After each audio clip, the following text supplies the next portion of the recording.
The battlefield, once consumed by chaos, now lay silent beneath the cool night.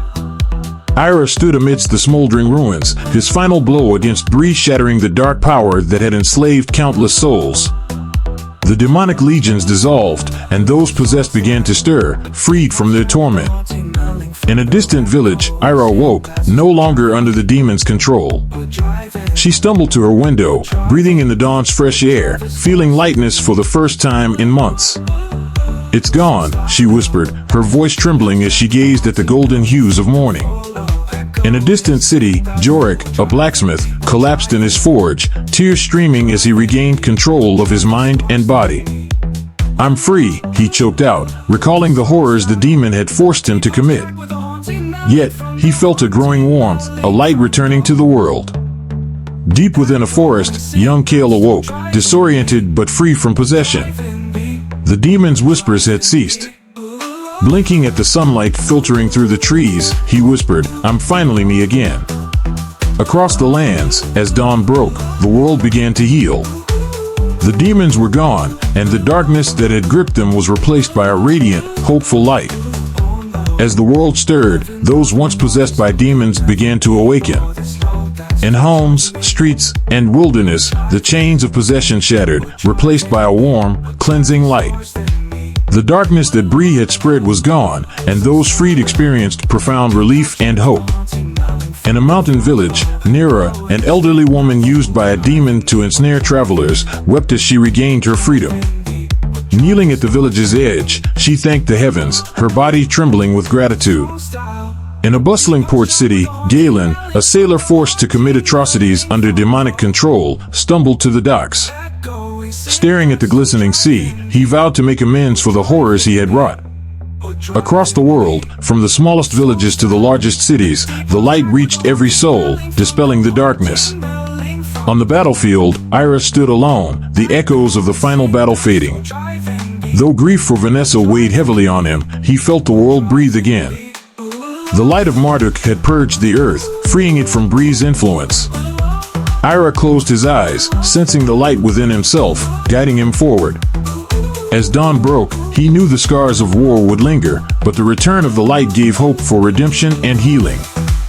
The evening sun dipped low, casting long shadows across New York City as Ira navigated a world far removed from his ancient past. 30 years had passed since the climactic battle with Tiamat, since Vanessa, his eternal love, ascended to the heavens. Though time had transformed the world, Ira remained unchanged, appearing no older than 30. Beneath his youthful exterior lay an ancient soul, a former king of Babylon who had witnessed empires rise and fall.